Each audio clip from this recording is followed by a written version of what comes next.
আসসালামু আলাইকুম। মানুষ যে দুই মুখনীতির হয় সেই গল্পটা আজকে আপনাদের সামনে তুলে ধরি। বিষয়টা হচ্ছে যে আমাদের পাশের বাড়ির আবুল চাচা আজকে 1 মাস পর্যন্ত তার স্ত্রীর সাথে সে ঝগড়া করতেছে। কি নিয়ে ঝগড়া করতেছে জানেন? তার স্বপ্ন ছিল তার একজন ছেলে হবে, এখন তার মেয়ে হয়েছে। তার কেন মেয়ে হয়েছে এই কারণে সে তার স্ত্রীর সাথে ঝগড়া করতেছে। মানে তার চিন্তা ভাবনা হয়েছে যে তার যদি একজন ছেলে হয়, সে হবে যে একটা ব্যাংক অ্যাকাউন্ট। সে ব্যাংক অ্যাকাউন্টে আপনি টাকা রাখছেন, ভবিষ্যতের জন্য সঞ্চয় করছেন, বৃদ্ধ হওয়ার পর আপনি খেতে পারবেন। এখন আমাদের দেশে এই ধরনের একটা সিস্টেম আছে, যদি আপনার একটা ছেলে হয় সেটা হয়েছে আপনার একটা ব্যাংক অ্যাকাউন্ট, মেয়ে হইলে সেটা ব্যাংক অ্যাকাউন্ট হয় না। এই কারণে সবারই স্বপ্ন থাকে যে তার একজন সন্তান হবে, সন্তান হইয়া সে সন্তান বড় হবে, বড় হইয়া কামাই রোজগার করবে, আপনাকে খাওয়াবে। এই স্বপ্নটা আমাদের অনেকেরই থাকে, কিন্তু মেয়ে হইলে অনেকের আগ থাকে। এখন আপনি যদি বাংলাদেশের প্রেক্ষাপট চিন্তা করেন, কিংবা ভারতের প্রেক্ষাপট চিন্তা করেন, কিংবা পাকিস্তানের প্রেক্ষাপট চিন্তা করেন, এই তিনটা কান্ট্রি পাশে আমাদের এটা মায়ের মাও আছে। তারা প্রথমে একজন সন্তান চায়, ছেলে চায়। ছেলে হইলে আপনাকে কামাই খাওয়াবে, এই কারণে ছেলে চায়। মেয়ে তো কামাই করে খাওয়াবে, মেয়ে জামার বাড়ি চলে যাবে। আবার এই লোকগুলা ওয়াজ মাহফিল শুনে এসে বড় বড় লেকচার দেয়, মেয়েদেরকে চাকরি করতে দেওয়া যাবে না, যাবে না, যাবে না। এখন আপনার সন্তানকে কিন্তু, মেয়েকে আপনি কিন্তু চাকরি করতে দিচ্ছেন না, সে আপনাকে কামাই রোজগার করে কিভাবে খাওয়াবে? খাওয়াইতে পারবে না। আপনি শুধু ছেলে চাইতেছেন কি লিগা? ছেলে আপনাকে কামাই রোজগার করে খাওয়াবে। কেন? মুসলিম কান্ট্রি কি আর নাই? আরও তো মুসলিম কান্ট্রি আছে। সৌদি আরবে এখন দেখতেছি যে মেয়েরা ডাইভিং করতেছে, ডাইভিং শিখতেছে। অর্থাৎ তারাও ডাইভিং করবে, তারাও মন্ত্রী মিনিস্টার হবে, তারাও চাকরি করবে।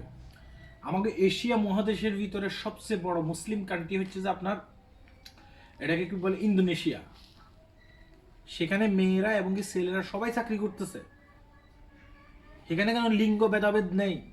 আমার দেশে যেভাবে লিঙ্গ ভেদাভেদ আছে, ছেলে হইলে কামাই করে খাওয়াবে, মেয়ে হইলে মন মন বেজার, অনেক ক্ষেত্রে স্ত্রীর সাথে যে ঝগড়া বিবাদ লাগাই দেয়, এগুলো কিন্তু নেই। যেমন আমার আবুল চাচা লাগাইতেছে এখন বর্তমানে ঝগড়া বিবাদ, এগুলো কিন্তু নেই।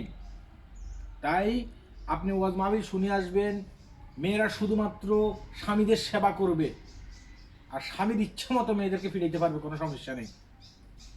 আমি আমার আগের ভিডিওতে বলছিলাম, দেখেন আমাদের হযরত মুহাম্মদ সাল্লাল্লাহু আলাইহি সাল্লামের স্ত্রী খাদিজা, তিনিও কিন্তু কি করছে, তিনিও কিন্তু ব্যবসা করতেন।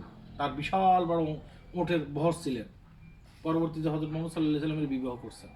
তিনি কিন্তু ব্যবসা করছেন না? তিনিও ব্যবসা করছেন। আমাদের দেশে যারা ওয়াজ মাহফিল করে তাদের সাথে, এবং কি যে ইসলাম যেটা বলে তাদের সাথে অনেক ক্ষেত্রে মিল থাকে না। আমি সবার কথা বলতেছি না, তাদের সাথে ইসলামের কোনো মিলে থাকে না। কথা কি বুঝতে পারছেন? এই আপনার ছেলে সন্তান দরকার, এদিক দিয়ে আপনি বলবেন যে কি মেয়ে সন্তান হলে কামাই রোজগার করে খাওয়াইতে পারবো না।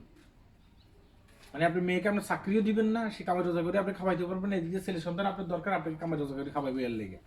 এই মানে দুই মুখনীতি কেন? এটা আমাদের দেশের প্রতিটি গ্রামে, এমনকি দেখা গেছে কি আছে, আমার ছেলে সন্তান দরকার, ছেলে সন্তান হইতে হইব, ছেলে সন্তান হইলে আমার কামাই রোজগার করে খাওয়াইব। আপনার ছেলে সন্তান যে আপনাকে কামাই রোজগার করে খাওয়াইব তার কোনো গ্যারান্টি আছে? আমরা অনেক ফ্যামিলিতে দেখতেছি যে ছেলে সন্তান অনেক ক্ষেত্রে মা বাবারা বাদ দেয় না, অনেক ফ্যামিলিতে আছে। হ্যাঁ, তো ওই মেয়ে হইলে অনেক ক্ষেত্রে আপনাকে ভাব দেবে। শুধুমাত্র আপনার চিন্তা ভাবনা শেষ করতে হবে, এবং কি আপনি এটা বুঝতে হবে যে আমার মেয়েকে আমার পড়ালেখা করাবো, একটা সময় যে যেন সেই ইনকাম করে, নিজের ইনকাম করে নিজে খেতে পারে, এবং কি মা বাবাকে সে সুখে রাখতে পারে। এই চিন্তা ভাবনা করেন, তাহলে আপনার ছেলে হোক কিংবা মেয়ে হোক, আপনি টেনশন করবেন না, একটা হইলেই চলে। আপনি এই চিন্তা ভাবনা করবেন। আল্লাহ হাফিজ।